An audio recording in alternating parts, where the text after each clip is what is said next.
BRS పై hot comments చేశారు BJP chief Ramachandra Rao. భవిష్యత్తులో BJP పూర్తిగా ఖాళీ అయిపోతుందని, సున్నాకి చేరుతోందన్న బీఆర్ఎస్ ఇప్పుడు సున్నాకి చేరిందని సెటైర్స్ వేశారు.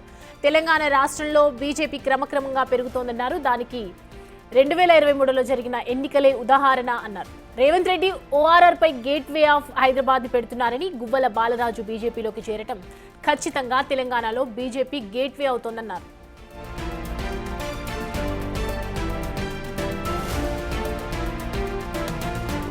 బీజేపీకు 13.9% ఓట్లు వచ్చినాయి.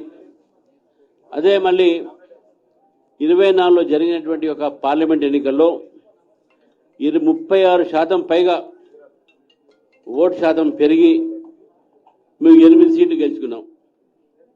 బీఆర్ఎస్కు 0.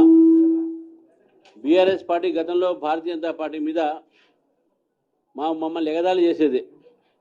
బీజేపీకి 0 వస్తుంది, 0 వస్తుంది అని చెప్పేసి. ఇప్పుడు వాళ్ళ పని 0 అయింది. అది గుర్తుపెట్టుకోవాలి. ఈరోజు నిజంగా భారతీయ జనతా పార్టీ యొక్క ఇది 36% పార్లమెంట్ ఎన్నికలే కాకుండా మొన్న 2 ఎమ్మెల్సీ జరిగినాయి. ఆ ఎన్నికల్లో కూడా టీచర్స్లో మొత్తం దాదాపు 60-70% పైగా ఓట్లు మాకే వచ్చినాయి. ఓట్లు వచ్చినాయి. అంజిరెడ్డి గారు కూడా బ్రహ్మాండమైన విజయం. కాంగ్రెస్ మీద గెలిచింది. కాంగ్రెస్ సీట్ని బీజేపీ కైవసం చేసుకునే విషయాన్ని కూడా మనం చూసుకోవాలి.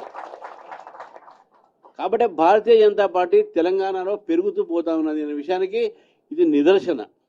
ఒక gate way of Hyderabad Telangana అని పెట్టి ఓవరాల్ మీద పెడతా ఉన్నారు. సంతోషం, మాకేం దాంట్లో అభ్యంతరం లేదు. హైదరాబాద్ నిజంగా ఎన్డీఏ ప్రభుత్వం వాజ్పేయి గారి దగ్గర నుంచి ఇప్పటి వరకు ఉన్నటువంటి ఒక ఏ పాలకులైనా సరే దీన్ని నజరందాజ్ చేయలేరు, దీన్ని విస్మరించలేరు. హైదరాబాద్ డెవలప్ చేయాల్సిందే. మీరు గేట్ వే ఆఫ్ హైదరాబాద్ పెట్టిన రోజు తెలంగాణ భారతీయ జనతా పార్టీకు గేట్ వే ఆఫ్ తెలంగాణ అవుతున్నది. బాలరాజు గారి చేరిక దానికి ఒక నిదర్శనం. ఒక గేట్